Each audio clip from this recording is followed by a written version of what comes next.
Hello and welcome to Paradigm Playbook, a podcast for entrepreneurs in the business of sports. Your hosts, Dave Kozak and Steve Cook, are business owners, successful entrepreneurs, sports enthusiasts, avid readers, and longtime friends. For years, they've read every business book on the market and built successful companies with what they've learned.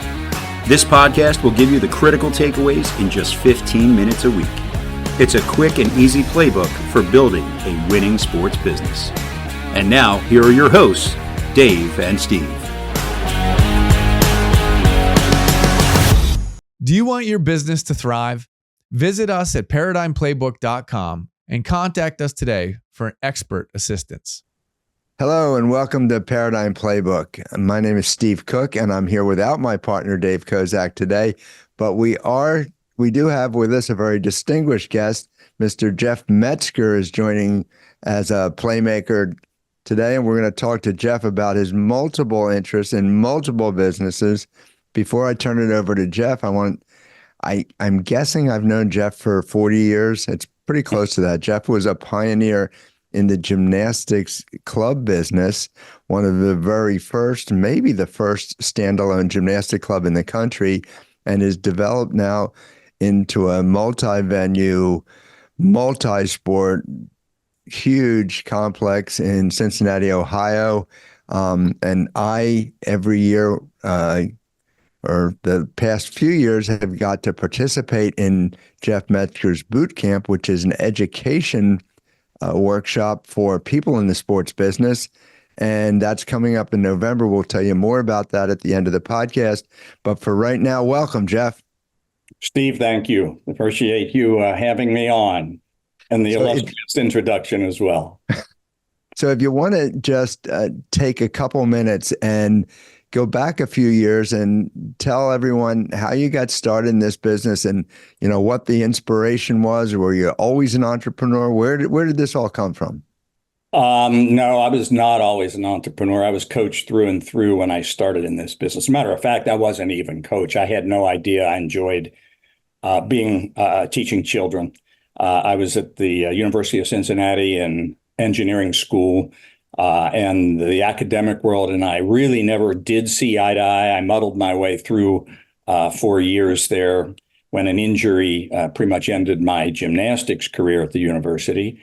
And it was during that when I was injured that I started coaching, teaching tumbling classes at a dance school. So that's how it all got started. I actually did not even like the job because I had never been around children.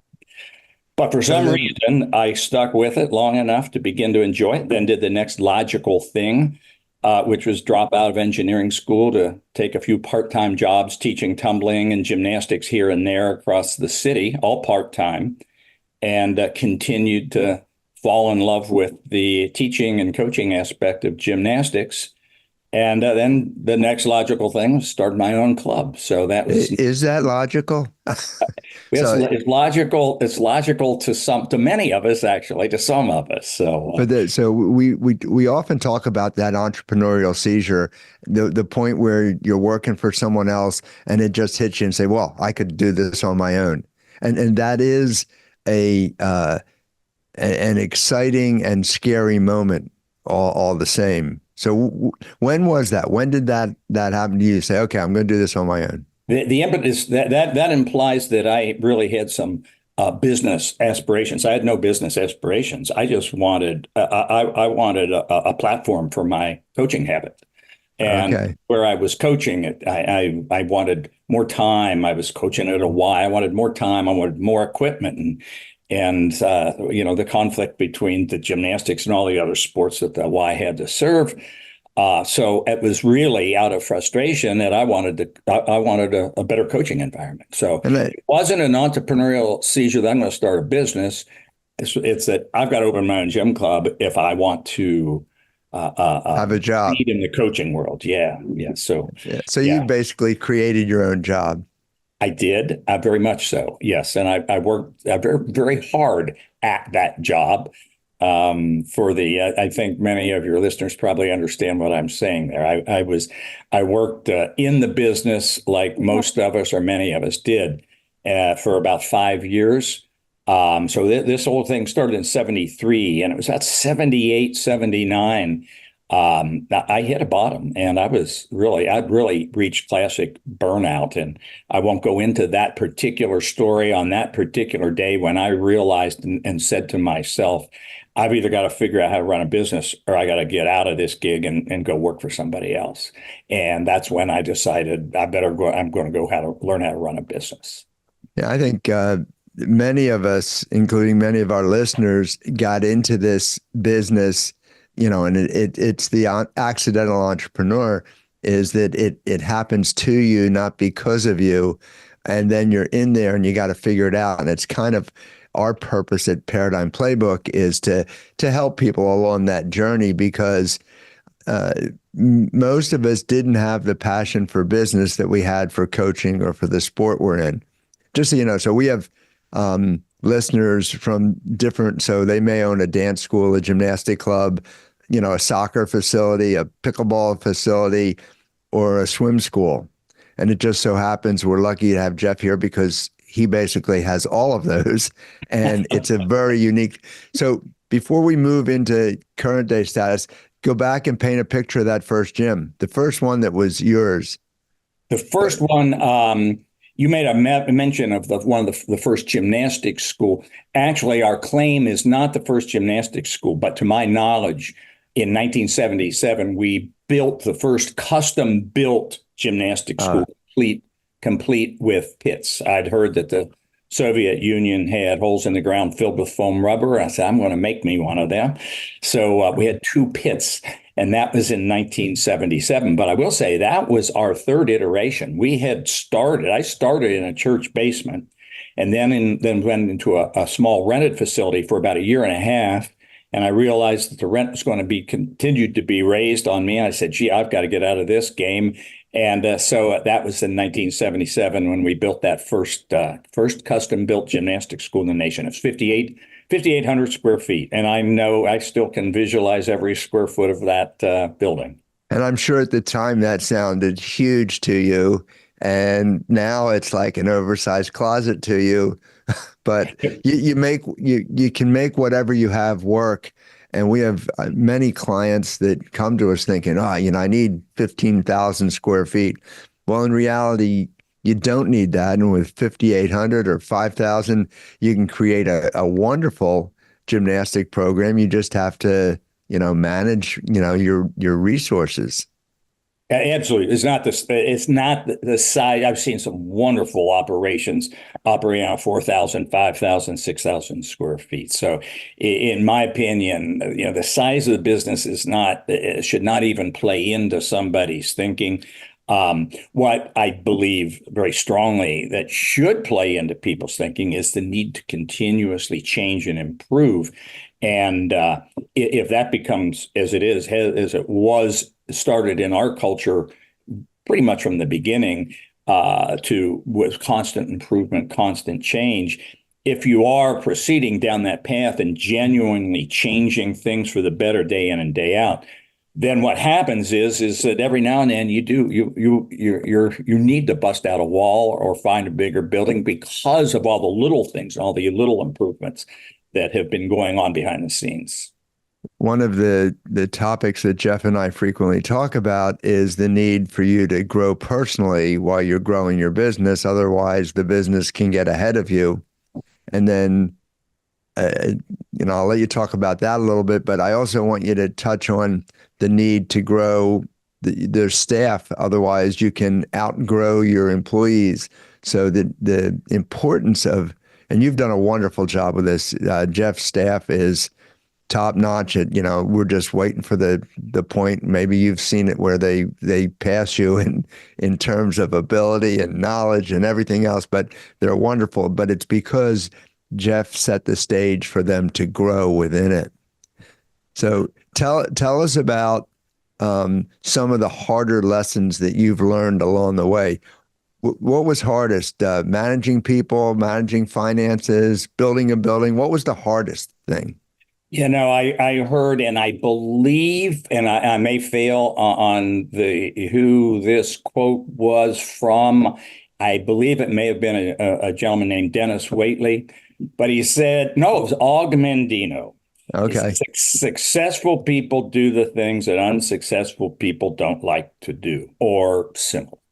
And Yeah. I thought, and I listened, but that hit me. It was the right words at the right time. And I thought, what is it that I don't like to do that's causing me all of this pain that I hit? Because I truly was burnt out. I mean, I'd hit that very bottom. And it was very clear to me. The answer was not at all difficult.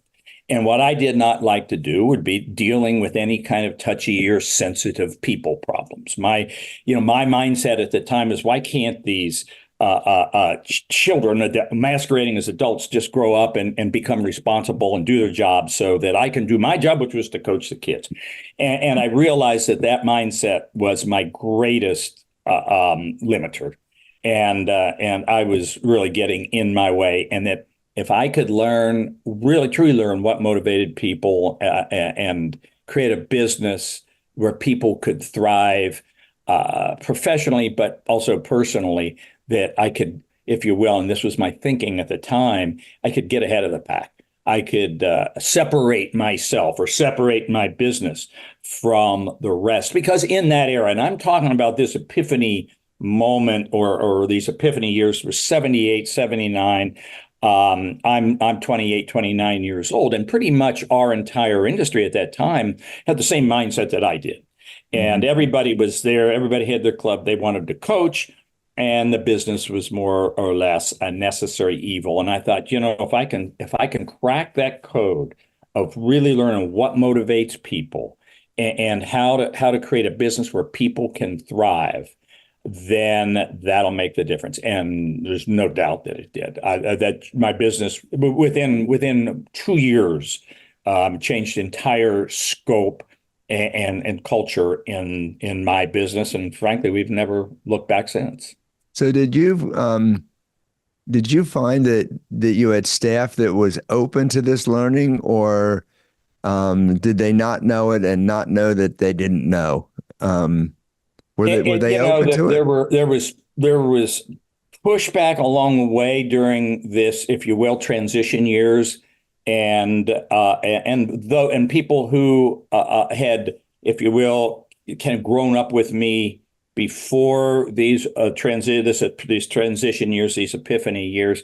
There was no question, there was some pushback, and because the way we used to do things that were at one time acceptable, as I began to learn more about the kind of business we wanted to be, certain approaches to teaching, coaching weren't acceptable. And that transition, there were moments of difficulty during that transition, with certainty, yes. I think this is a good way to transition in today's world. So back there, let's say in 1980, what was the size of your staff, including you? How many people are? In 1980, we were kind of in the middle of that gym that I talked about, that 5,800 square feet. We started out in 77. We moved from that in 84. We had reached right about probably 500 students, somewhere in that neighborhood. How big was the staff? And the staff we were looking at probably a dozen employees at that time. Okay, so at the most. So for every, and I had this discussion with people. One of the things that I work with is helping clubs understand and achieve max capacity and understanding max capacity. So when they tell me they have a 10,000 square foot gym and we're maxed out at 400 kids, it's like, we're not buying it. And Jeff's the reason we don't buy it, is because, so fast forward, now we're in 2024 and you've hired a few people since then. So today, what's your total square foot of the whole complex, and how many staff are running this, if you even know? At what we call, are referring to the Kids First Village. And the Kids First Village is it's in northeastern suburbs of Cincinnati. And we have accumulated, and we sit on 15 and a half acres. And our total square footage is 183,000 square feet. We just recently completed our early learning center, our standalone early learning center of 21,000 square feet. So that brings our total now to 183,000 square feet. And And staff size. about 300 employees in that neighborhood. I don't know Okay. the exact number at that point. So a few other challenges come along with going from a dozen to 300. Um, One of the other questions that we often get is, the hardest thing for me is hiring. I can't find coaches. I can't find. So what's your secret of being able to continue to grow and get good people? Or Well, do you grow your obvious, own? obviously, that's a multifaceted question. The secret, okay, for us has been to focus on becoming a great place to work, a place where people have autonomy and where people can learn and master not only their immediate job of, let's just for a moment say, of teaching cartwheels, but also become more versed in leadership, and in some extraneous areas such as personal finance. So we decided years ago that the secret, and when we were small, and so people will listen to these words that I say today, say, well, that's easy for you to say because you're big.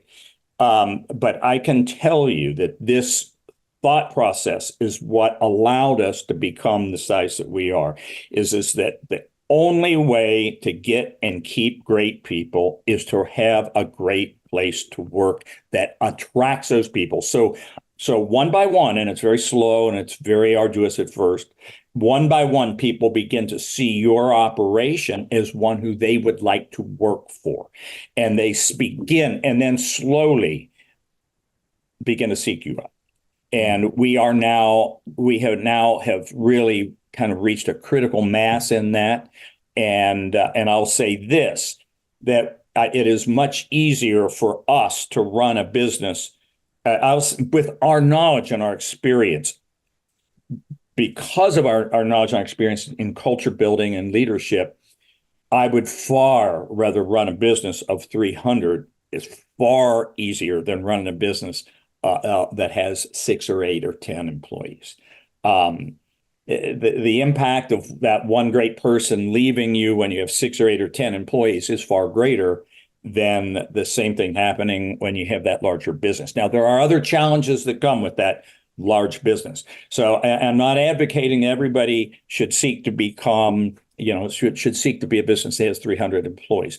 But there are, if you grow personally, as you pointed out, as you grow personally with your business, things can get easier with size. And that stuns people who are struggling, who are still of a smaller size business. It stuns them to hear that. And I imagine in some cases, people might actually say, well, that can't be true. But it certainly has been our case. Know someone who could benefit from our business expertise? Send them our way. Thank you. One of the things that we like to say around here is our policy is lift while you climb. And it's making sure everybody is traveling with you and understand. 2 things I want you to focus on. One, that you do a remarkable job and is understanding, developing, and communicating the culture of Kids First. So talk about the culture for a minute. Okay, I've already kind of implied how important growth is. Change. When I say growth, I don't necessarily mean knocking out walls and building new buildings. I'm talking about constant day-to-day, teaching that cartwheel a little bit better, smiling a little more as people come into the building. And when there's constant change for the better, then there's moments where, you might be, if you will, I got to grow. Okay. We've reached our capacity in that building.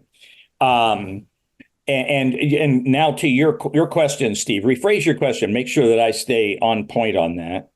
Well, I'm going back to, I think and I'm not sure, but I think you call it your level 2 training. Okay. So it's where I really feel that the culture gets deep in. Yes.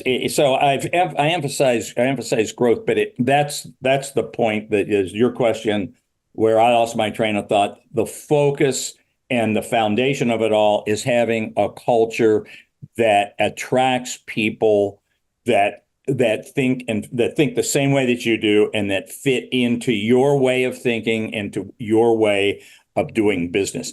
It's not maybe not so politically correct to actually think of your business in terms of a cult, but really when you strip down the word culture, that is what we're talking about. We're looking to build a business where we have a cult of people that think the same way that we do on the important issues, and the important issues are the things that each business has to define for themselves. So you ask about our culture, we have what we call our 26 points. And our 26 points is comprised of our mission.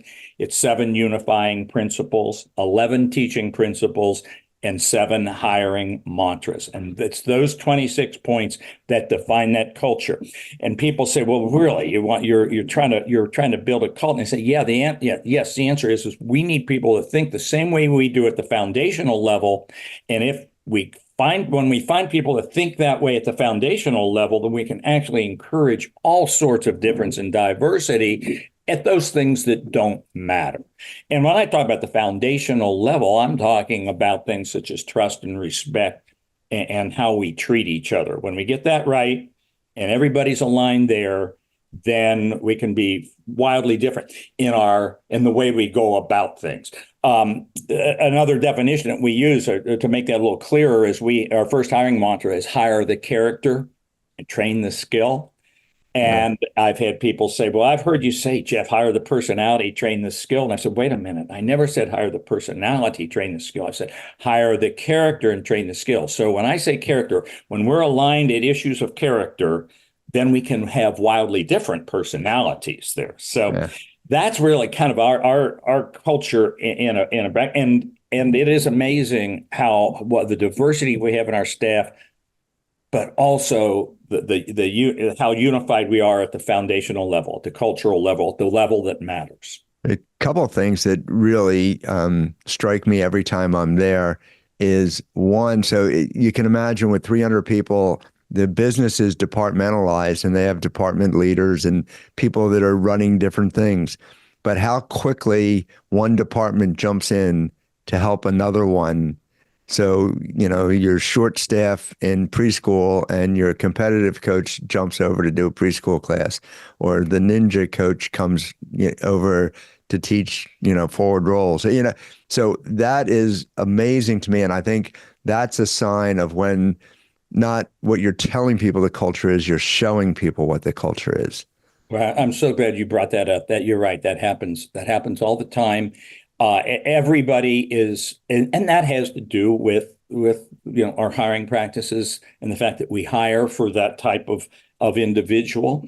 It also has to do with our profit sharing system, where not only are people from their goodness and their heart want to help out when somebody needs help in another department, but it's also in their best interest from a financial standpoint to see that other department thrive. So we hire for that quality, we train that quality, and we devise systems that actually encourage that kind of thinking, where people jump in and help one another readily, and that's certainly a part of our success.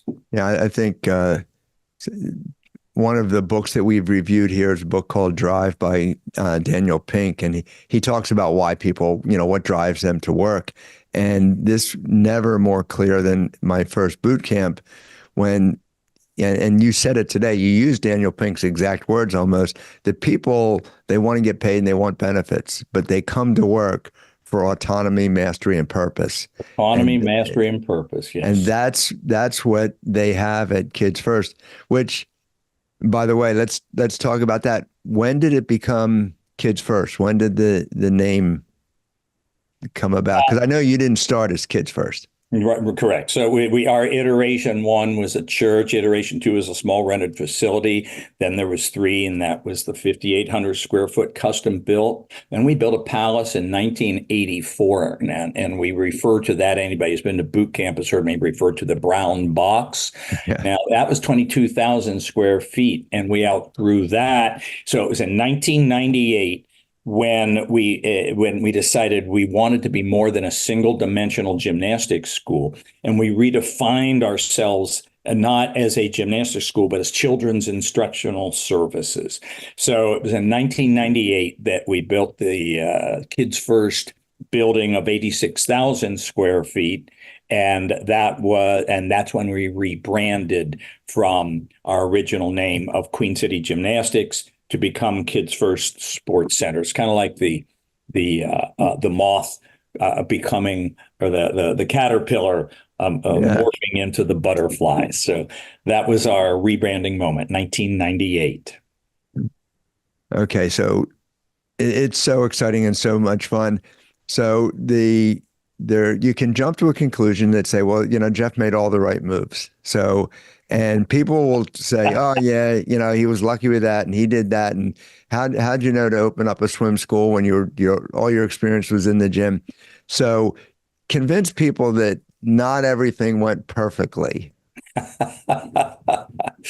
Well, we train, as Steve mentioned, we have what we call our level 2 training. And that's when people are first introduced to the words behind our culture. And that's when people are first introduced to the concept that your job as a new employee at Kids First Sports Center, your job is to make mistakes. It's because we need people that are willing to take that risk of stepping outside of that which they know well into that area which they don't know well, but they think might make things a little bit better. They might teach that cartwheel a little bit better. We need people who are willing to step outside that and potentially get it wrong. That's called a mistake. Okay, when one seeks to go about doing something thinking the results are going to be pleasant and positive, and whoops, it wasn't. Okay, the results were unpleasant.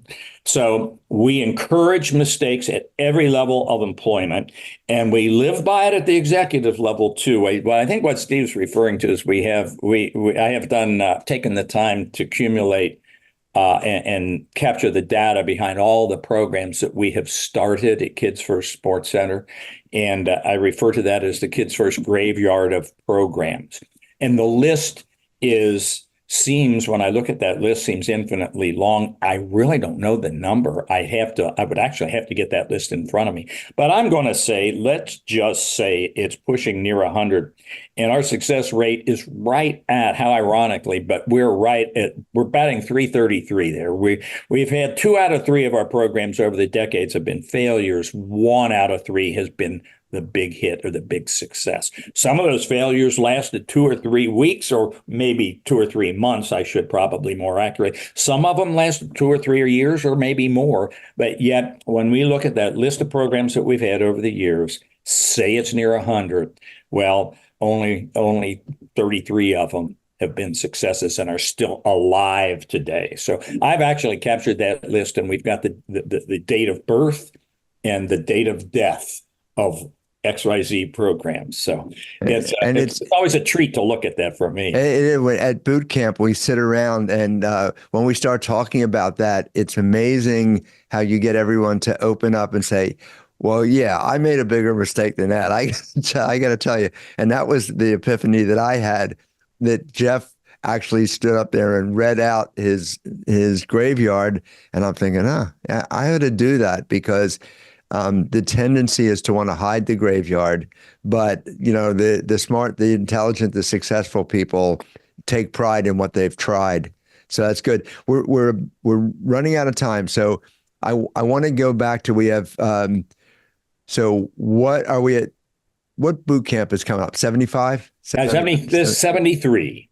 73. I think. I'd have to look at my list on that, but we'll stick with that number for a moment. But yes, we've done 73 boot camp. Boot camp started, by the way, Steve, you may not know the start date of that. It's 1991. So we've done 72 boot camps, going on to 73. And then we've done a handful, about a half dozen offshore boot camps, Australia, Great Britain, Canada.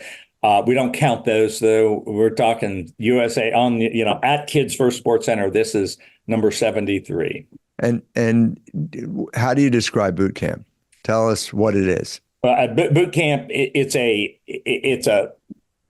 total immersion experience and with a heavy focus on the strategic planning behind a children's instructional service business. Our strength are absolutely in leadership and organizational structure and marketing. And by organizational structure, I mean who does what and how do we define the jobs of these people so that we build the culture that you and I just spoke about and marketing. So boot camp is intended to it's not meant it's a story, and it's not meant to make little changes in business.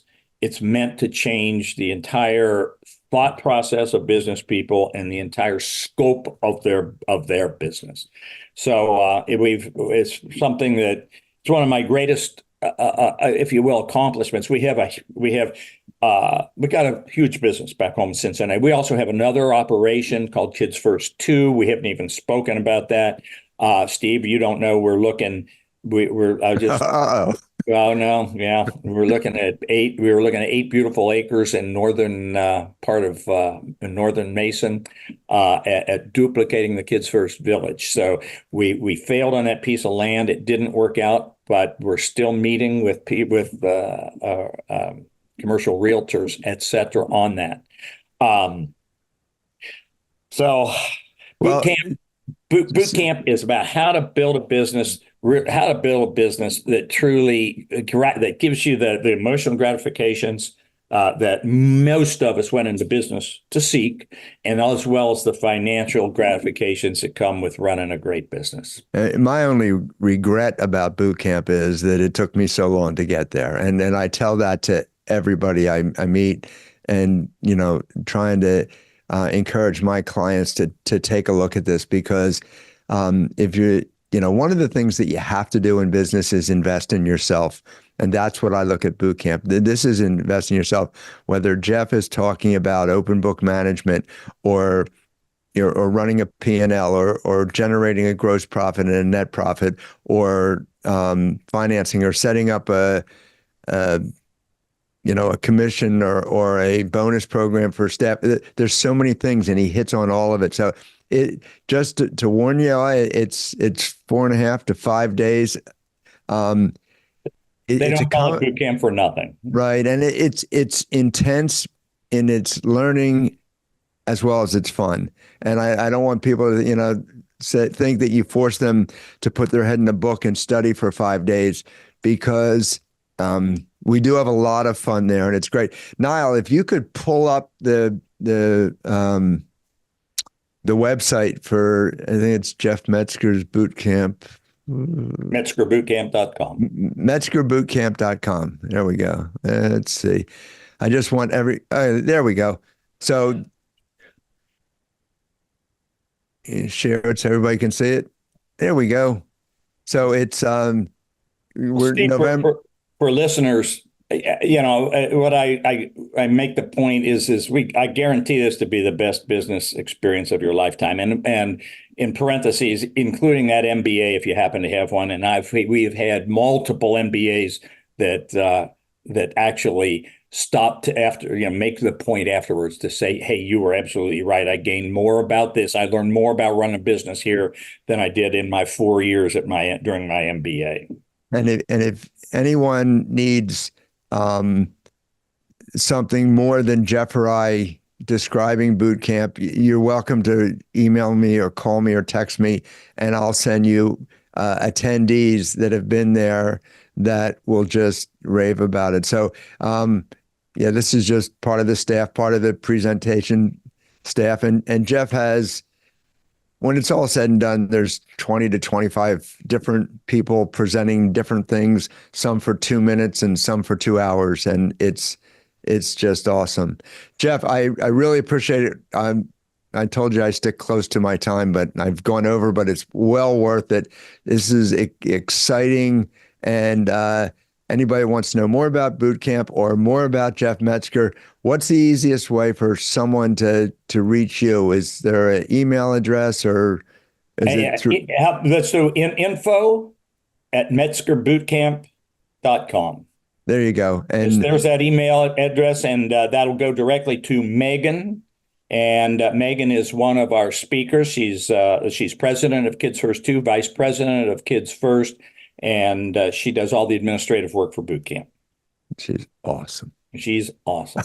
But we have so many awesome people. Yeah, you do. Jeff, thank you so much. I appreciate your time, and we will get back to this. Should air very soon. So thank you. Steve, thanks. Appreciate you having me on, and look forward to the next time. Looking for small business consulting? Visit ParadigmPlaybook.com to book a session with us.